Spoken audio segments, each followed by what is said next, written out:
Let's focus in on the state of the race with less than 4 weeks to go until the Iowa caucuses. From Washington, we've got NBC's Chuck Todd and Andrea Mitchell. And here in the studio with us, MSNBC analyst Nicolle Wallace, Mark Halperin, managing editor of Bloomberg Politics, and MSNBC political correspondent Steve Kornacki. Good morning to all of you. Full house. Segment's over because I read all of your resumes. Chuck, let me start with you. Ted Cruz has now launched this missive. Trump has launched a missive against Ted Cruz on this issue of his eligibility to run for president. Do you think this is something that will have appeal with conservative voters, or does this have the feel of kind of throwing everything at the wall? I think it's a distraction. I think watch today when the talk radio circuit, who has been very supportive of Ted Cruz, and anytime there's been a split between Cruz and Trump, they've sided with Cruz. I suspect unless they somehow turn on Cruz on this issue, I don't think this is going to be an issue at all with conservative voters.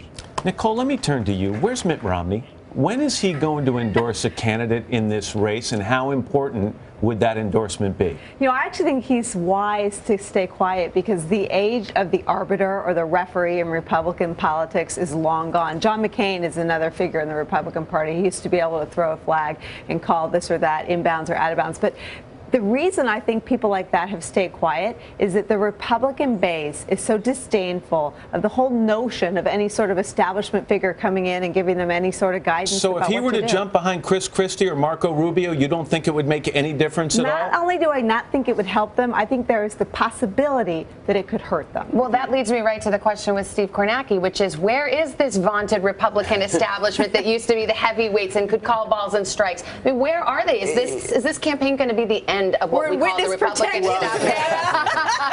If it rears its head, I think it's going to be in New Hampshire. It's not going to be in Iowa. And the biggest problem the establishment has in New Hampshire right now is that you've got four candidates. You've got Christie, you've got Rubio, you've got Kasich, you've got Bush. They're all running 10, 12% up there. They're all eating up that so-called establishment vote, and they're letting Donald Trump run away with it. So if one of them can emerge and consolidate it, they could give Trump a run for his money there. Mark, on the rare occasions when discussions like this include anyone other than Donald Trump and Hillary Clinton, you hear more and more people saying Chris Christie is heating up. He's on the move. He may be peaking at the right time. And yet, if you look at his national polling numbers, you don't really see that. Why are people suddenly going behind Chris Christie? Because to win, you got to win a state or do really well in a state. And Chris Christie in New Hampshire, take the old line, perfect together. It's a good state for him. Look, Donald Trump, based on his resources, his message, his poll standing, he'll be a finalist. Ted Cruz, resources, poll standing, message, finalist.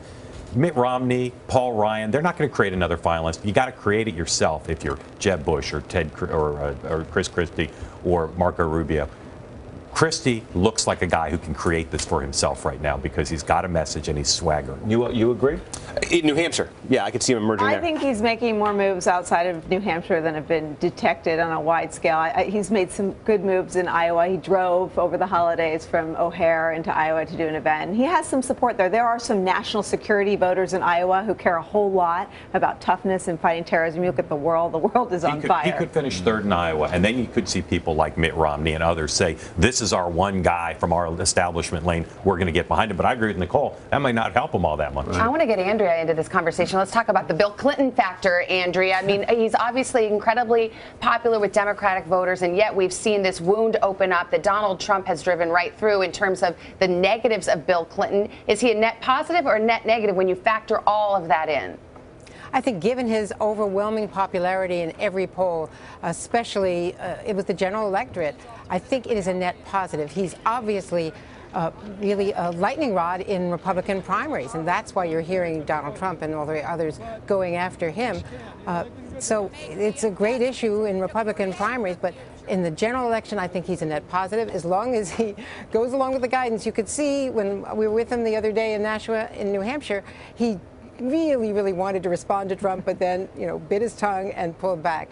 But there's going to be a moment when he might go off the program. Mark, that was one of your questions. Will he take the bait at some point from Trump? The Clintons have a real big choice to make. Do they want to spend January fighting with Trump or not? They say if he goes after other Americans, that they will engage him, that they'll hold him account. They don't want to engage on the personal stuff. Let's see if they can stay the discipline. Fighting with Trump, everyone, we've learned this year, and last year is hard. All right, Nicolle, Mark, Steve, Chuck, and Andrea, thank you so much. Thank you. Hello, Today fans. Thanks for checking out our YouTube channel. Subscribe by clicking that button down there and click on any of the videos over here to watch the latest interviews, show highlights, and digital exclusives.